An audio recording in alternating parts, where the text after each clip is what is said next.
ang lobo at ang 7 munting kambing.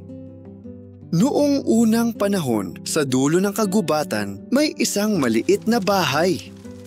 Doon nakatira ang isang inang kambing at ang kaniyang 7 munting anak. Masaya sila, mahilig maglaro at mahal na mahal nila ang kanilang ina. Ngunit isang umaga, kinailangang pumunta ni inang kambing sa palengke. Mga anak, kailangan kong kumuha ng pagkain para sa atin. Mag-ingat kayo sa lobo.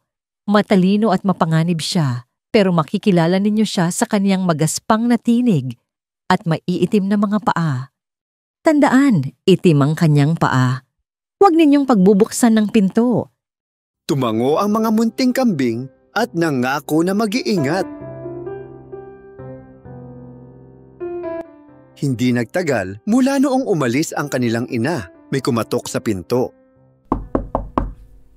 Mga anak, pagbuksan ninyo ako. May dala akong pagkain para sa inyo. Ngunit alam ng mga munting kambing ang totoo. Hindi! Hindi ikaw ang aming ina. Ang iyong tinig ay magaspang at nakakatakot. Ang tinig ng aming ina ay malambot. Kaya umalis ka, lobo. Galit na umalis ang lobo. Ngunit hindi pa siya sumusuko. Pumunta siya sa isang tindahan at bumili ng garapon ng pulot. Ininom niya iyon upang lumambot ang kaniyang boses. Pagkatapos ay dali-dali siyang bumalik at kumatok muli. Mga anak, ako ito! Ang inyong ina! Buksan ninyo ang pinto! Ngayon ay naging malambot ang kaniyang boses. Ngunit nang ilapat niya ang kaniyang paa sa bintana, nakita ng mga munting kambing ang kaniyang maitim na paa. Hindi! Hindi ikaw ang aming ina. Maputi ang kaniyang kamay, hindi kasing itim ng sayo. Umalis ka, lobo. Hindi mo kami maluloko. Galit na umalis muli ang lobo.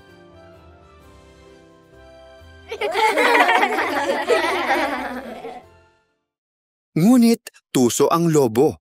Pumunta siya sa panaderya at ipinahid ang kaniyang paa sa harina hanggang sa maging puti ito.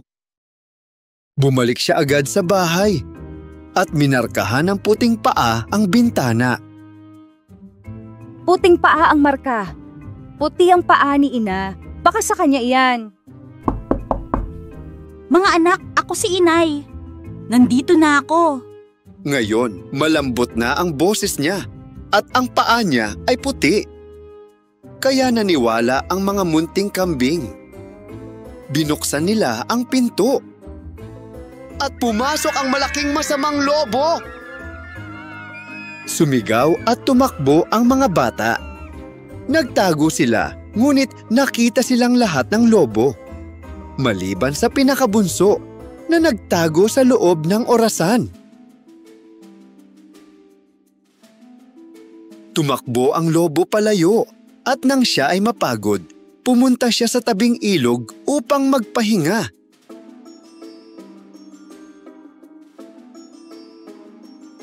Pagbalik ni inang kambing, nakita niyang bukas ang pinto, magulo ang bahay at wala ang kaniyang mga anak. Hanggang sa marinig niya ang munting tinig. Inay, nandito po ako. Sa pagitan ng mga luha, ikinuwento niya ang nangyari. Nagdilim ang puso ni inang kambing. Ngunit napuno din siya ng tapang. Lumabas siya upang harapin ang lobo. Makalipas ang ilang sandali, nakita niya ito. Mahimbing na natutulog sa ilalim ng puno. Binuksan niya ang sako at isa-isang tumalon palabas ang 6 na munting kambing. Ligtas at buo. Kumuha sila sa ilog ng mga bato at inilagay sa sako. Pagkagising ng lobo, binuksan niya ang sako at kumain. Ngunit hindi na muling nakita pa ang lobo.